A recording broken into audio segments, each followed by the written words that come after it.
जीवन में यदि कोई चीज़ परमानेंट है तो वो है बदलाव, चेंज। और इसीलिए कहा भी गया, change is the only constant. शास्त्र भी कहते हैं कि प्रतिपल हमारा शरीर बदलता है। विज्ञान भी कहता है प्रतिपल हमारा शरीर बदलता है, प्रतिपल हमारा मन बदलता है, प्रतिपल हमारी भावनाएं बदलती हैं। फिर हम रिश्तों में कड़वाहट ले आते हैं ये कहकर कि तुम तो बहुत बदल गए हो। बदलाव ही नियति भी है और आवश्यकता भी। ठहरा हुआ, रुका हुआ तो पानी भी दुर्गंध मारने लगता है, उसमें भी कीड़े हो जाते हैं। इसीलिए चरई वहती चलते जाएं, यही समय की आवश्यकता है कि यात्रा निरंतर जारी रहे। हम बस चलते रहें, ठहर न जाएं, रुक न जाएं। कभी कभी हम एक माइंडसेट बना लेते हैं, एक जीवन की डूज एंड डोंट्स की लिस्ट बना लेते हैं। जो पढ़ा, जो संस्कारों में प्राप्त हुआ, जो सुना, जो देखा, सोचते हैं बस यही सत्य है। उससे बाहर, उस दायरे से बाहर, उस बॉर्डर लाइन से बाहर सोचने की क्षमता नहीं रखते हैं।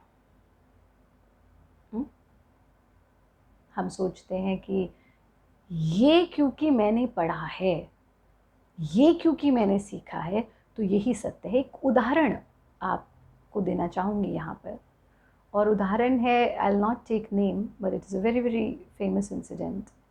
ये उदाहरण है एक बहुत बड़ी गाड़ी बनाने की कंपनी का। उस कंपनी के मालिक के पास बेस्ट इंजीनियर्स थे, बेस्ट ब्रेन्स थे। उसने कल्पना की कि मैं इस तरह की एक गाड़ी बनाऊंगा, उससे पहले कभी नहीं बनी। उसने अपनी टीम को बुलाया और टीम को कहा कि देखो, ऐसी गाड़ी मुझे चाहिए।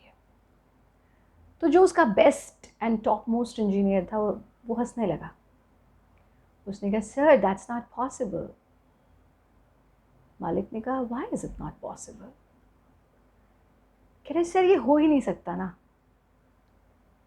उसने कहा, क्यों नहीं हो सकता? कहता, सर रूल ही नहीं है। रूल है कि ये ऐसा ही होना चाहिए। उसने कहा, रूल किसने बनाया? कह रहा, सर यही पढ़ा है हमने, मैं ऐसे ही थोड़े ना टॉप मोस्ट इंजीनियर बन गया। मैंने उसकी पूरी पढ़ाई पढ़ी है और यही रूल है कि ये ऐसे नहीं हो सकता। उसने उसे कहा कि अगर तुम उन रूल में ही बंद करके रहना चाहते हो, जो घटित हो चुका है वही तुम करना चाहते हो, तो नयापन कहाँ है? तो इनोवेशन कहाँ है? अगर हम हर चीज़ के लिए सोचें यही होता आया है और यही होता आएगा, तो फिर तुम और तुम्हारी क्रिएटिविटी कहाँ है? जितने भी लोगों ने जीवन में बड़े बड़े काम किए हैं, उन्होंने लीक से हटकर सोचा। उन्होंने वो किया जो होता नहीं आया। उन्होंने वो किया जो अलग था। उन्होंने वो किया जिसमें एक विजन था। जब उसने बात अपने इंजीनियर को समझाई, मालिक ने साथ में ये भी कहा कि शायद क्योंकि तुम उन रूल्स में बंधे हुए हो इसलिए तुम मेरे एम्प्लॉय हो, और मैं रूल्स के परे, जो है, जो सेट है, उससे परे एक बिगर पिक्चर को देखता हूँ, एक बिगर पिक्चर को सोचता हूँ, एक बड़ी चीज़ की कल्पना करता हूँ, और इसीलिए मैं वो हूँ जो मैं आज हूँ। उस इंजीनियर को प्रेरणा मिली। उसने चीज़ पर बहुत विचार किया। मालिक ने कहा, 1 महीने का समय देते हैं, और मुझे पूरा विश्वास है कि ये रूल है या नहीं, लेकिन तुम इसे 1 महीने में क्रिएट कर सकते हो, क्योंकि मैं तुम पे विश्वास करता हूँ, क्योंकि मैं जानता हूँ तुम्हारी एबिलिटी को। शायद तुम अनजान हो उससे, तुम सिर्फ उस हो सकता है या ना हो सकता है में बंधे हो, लेकिन मैं करके दिखाना है में बंधा हूँ। दोनों चीज़ों में बहुत अंतर है। जब हम सिर्फ ये सोचते हैं कि हो सकता है या नहीं हो सकता, तो वो कभी नहीं हो सकता। जब हम ये सोचते हैं कि मुझे ये करना ही है, तो हम उसको निश्चित रूप से करते हैं। उसने 1 महीने का समय दिया और 15 दिन के अंदर वो इंजीनियर अपने मालिक के पास गया और उसने कहा, sir, it is done, I have made it, I have done it. And that was the moment when his boss said, see, क्या हो सकता है या क्या नहीं हो सकता की कहानी तो दुनिया सुना रही है, तुमने आज वो कर दिया कि अब लोग इसकी कहानी सुनाएंगे कि ये हो सकता है। अगर हम सब भीड़ का हिस्सा बनकर रहेंगे, हम सब एक ढर्रे पर चलते रहेंगे, जो होता आया है वही करते रहेंगे, तो उसमें नयापन कहाँ है, उसमें क्रिएटिविटी कहाँ है, उसमें इमेजिनेशन कहाँ है, उसमें आपकी कंट्रीब्यूशन, आपका कंट्रीब्यूशन कहाँ है? जो होता आया है वो हो चुका है, क्या होना है इसके रचयिता तुम हो, पर उसके पहले तुम्हें अपनी सामर्थ्य पर विश्वास करना होगा। उसके पहले तुम्हें अपनी कैपेबिलिटीज़ पर, अपनी एबिलिटीज़ पर विश्वास करना होगा। उसके पहले तुम्हें उन चुनिंदा लोगों की तरफ देखना पड़ेगा जो भीड़ से हट करके काम कर गए। अगर वंदनीय गुरुदेव आजीवन यही सोचते कि स्थिर सुखम आसनम, जो स्थिर है, जो सुखपूर्वक है, वो आसन है, बस हम वही करेंगे, तो शायद वो गतियों का निर्माण कभी ना करती, क्योंकि ये तो नहीं हो सकता ना, ये तो रूल में नहीं है। अगर हमने कभी ना सोचा होता कि योग और भारतीय संस्कृति को, योग और शास्त्रीय विधाओं को मिला करके कुछ किया जा सकता है, तो ये तो रूल्स के अगेंस्ट था।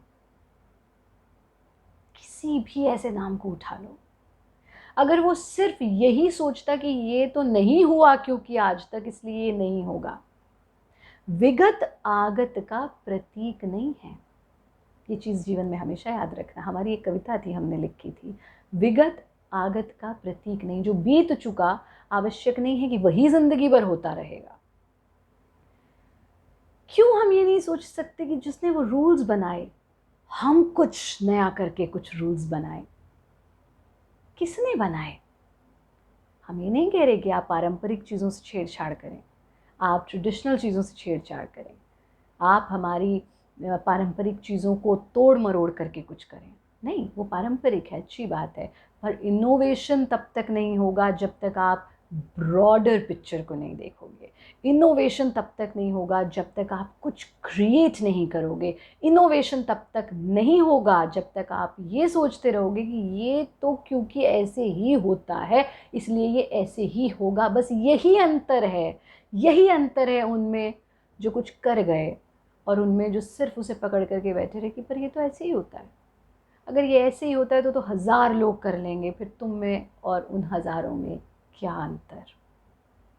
विशेष रूप से जो हमारे कलाकार हैं, उन्हें ये सोचना चाहिए। I am not saying do some fusion, because I always say fusion is confusion, but create something. सबसे बड़ा सृजनकर्ता, सबसे बड़ा सृजन कौन करता है? सबसे बड़ा क्रिएटर कौन है? परमात्मा। वो क्रिएट करता है। फिर माँ, वो क्रिएट करती है। और तीसरा स्थान आता है कलाकार का, वो क्रिएट करता है। चौथा स्थान आता है वैज्ञानिक का, वो क्रिएट करता है। हमें क्रिएटर बनना है। We have to create, and you can not create what has already been created. To create something unique, you have to think unique. To create something unique, you have to have a broader picture. You have to come out of this common general chain of thought. ये ऐसे ही होता है, ये ऐसे ही होता है। ये तो हमें भी पता है कि ये ऐसे ही होता है, लेकिन क्या हो सकता है उस पे सोचो। और ये एक सोच हमारी ज़िंदगी बदल सकती है।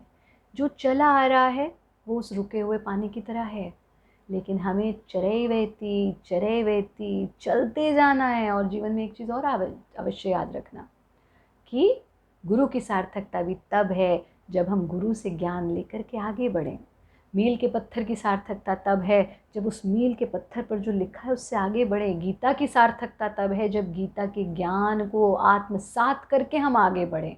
अगर हम गुरु को पकड़ करके, मील के पत्थर को पकड़ करके, गीता को पकड़ करके बैठ जाएंगे कि बस तुमने ही मुझे राह दिखाई है, अब मैं आगे नहीं जाऊँगा, मुझे तो तुमसे ही मोह हो गया है, तो ये न गीता की सार्थकता होगी, न गुरु की, न उस मील के पत्थर की। मील का पत्थर आपको इसलिए रास्ता दिखा रहा है कि आप अपने गंतव्य तक पहुँचें।